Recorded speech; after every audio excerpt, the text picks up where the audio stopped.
Okay, అందరికీ నమస్కారం. ఈ రోజున ఈ దానగూడెంలో ఉన్నాను. నేను దానగూడెం సర్పంచ్ గారు ఉన్నారు, ఏం పేరు? కైకలూరు సర్పంచ్ గారు ఉన్నారు, మేరీ నవరత్న కుమారి గారు. బాధితులు అజయ్ తండ్రి శ్రీనివాస్ ఉన్నాడు, అలాగే దినేష్ తండ్రి నాని, రజని, తల్లిదండ్రులు ఇద్దరు ఇక్కడ ఉన్నారు. వీళ్ళని గణేష్ నిమజ్జనం దగ్గరికి ఊరేగింపు జరుగుతూ ఉంటే ఇద్దరు పిల్లలు కూడా అక్కడికి వెళ్ళడం జరిగింది. రేషన్ కోసం అని వెళ్ళారు, ఊరేగింపు కూడా కాదు. ఎవరు? దినేష్ను అజయ్ని. అటువంటిది వాళ్ళిద్దరు అక్కడ కొట్టారు. అజయ్నేమో కత్తితో పొట్ట మీద చీరేశారు, దినేష్నేమో తలకాయ పగలు కొట్టారు. ఇప్పటికీ కూడా ఇళ్లలోనే ఉన్నారు. దాని తర్వాత వీళ్ళందరూ వెళ్ళడానికి పెద్ద మూకుమ్మడిగా ఈ గ్రామం మీద దాడి చేయడానికి వచ్చారు. పైగా ఈవిడ సర్పంచ్, తెలుగుదేశానికి సంబంధించి ఆవిడ. కానీ ఇక్కడ పెత్తనం ఎవరిదంటే ఎమ్మెల్యే, బీజేపీ ఎమ్మెల్యే. పెత్తనం ఎవరిదంటే జనసేన. వాళ్ళు జనసేన వాళ్ళు అందరికీ మరి న్యాయంగా ఉన్నట్లయితే బాగానే ఉండిపోయింది. కానీ ఆ కొల్లి వరప్రసాద్ బాబీ అన్న అతను చట్టాన్ని చేతుల్లోకి తీసుకుని ఈ దాడి జరగడానికి ప్రధాన కారణం అతనే. అతన్ని ఇప్పుడు దాకా పోలీసులు అరెస్ట్ చేశారు. ఇప్పుడు ఆ నైట్ అంతా కూడా ఇప్పుడు అజయ్ని కానీ లేకపోతే దినేష్ని కానీ పొలం గట్లంటే హాస్పిటల్కి తీసుకెళ్సిన పరిస్థితి. చుట్టూ కాసేసి హాస్పిటల్కి కూడా తీసుకెళ్లకుండా చంపేయడానికి కూడా ప్రయత్నించారు.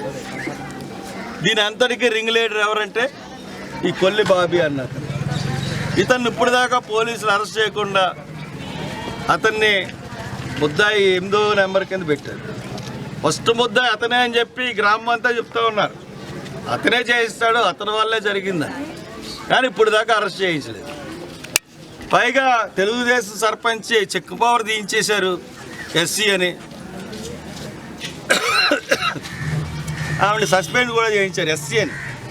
అధికార పార్టీలో ఉన్నా కానీ మరి ఇటువంటి పరిస్థితులు ఉన్నాయంటే మరి తెలుగుదేశం నాయకుడు, అధినాయకుడు చంద్రబాబు నాయుడు, లోకేష్ మరి మీ తలలు ఎక్కడ పెట్టుకోవాలో మీకు ఒకసారి ఆలోచించుకోండి. మీ పార్టీ వాళ్ళనే, కార్యకర్తలనే మీ పార్టీకి అలయన్స్ పార్టీ వచ్చి కొడతా ఉండి వాళ్ళ మీద ఇచ్చేస్తుందంటే మరి మీరు ఏమీ చేతకారణాల్లో ఉన్నారంటే మరి దీన్ని బట్టి మీ పరిస్థితి అర్థమవుతుంది. ఈ దానగూడెంలో పరిస్థితులు ఏమి బాగాలేవు. పైగా వీళ్ళందరూ న్యాయం కోసం రోడ్డు మీదకి వెళ్ళి ధర్నా చేస్తే అనవసరంగా డిఎస్పీ లాఠీచార్జ్ చేసి గ్రామస్తులందరినీ కొట్టాడట. ఆ డిఎస్పీ మీద కూడా చర్యలు తీసుకోవాలి. 2 రోజుల్లో ఈ బాబీ అన్న అతన్ని అరెస్ట్ చేసి చూపించాలి, లేదంటే మళ్ళీ వచ్చే పరిస్థితి ఉంది. అంతేకాకుండా ఎవరైతే దెబ్బలు తిన్నారో ఎస్సీ ఎస్టీ యాక్ట్ ప్రకారం వాళ్ళకి రావాల్సిన ఇన్సెంటివ్లను మటుకు ఇప్పించండి. నేను సబ్ కలెక్టర్కి చెప్తా ఉన్నాను, ఈ కైకలూరుకి సంబంధించిన సబ్ కలెక్టర్కి, డిఎస్పీకి మీరు ఎస్సీ ఎస్టీ కేసులు పెట్టి వాళ్ళకి కావాల్సిన ఇన్సెంటివ్స్ ఏవైతే ఉన్నాయో దాని దెబ్బలు తగ్గట్టుగా ఉంటాయి కొన్ని, అవన్నీ కూడా వెంటనే ఇప్పించండి. రేషను, ఇళ్ల స్థలం ఇవన్నీ కూడా ఇప్పించండి. తర్వాత ఒక 50,000 క్యాష్ కూడా ఇప్పించాల్సిన బాధ్యత మీ మీద ఉంది. ఇమీడియట్గా ఇప్పించండి.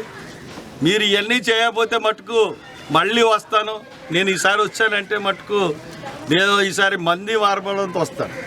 ఇప్పుడు చెప్పకుండా వచ్చాను, వాళ్ళకి చెప్పి వస్తాను. కాబట్టి ఇటువంటి కార్యక్రమాలు ఇంకొకసారి ఇక్కడ జరిగితే మటుకు సహించేదే లేదు.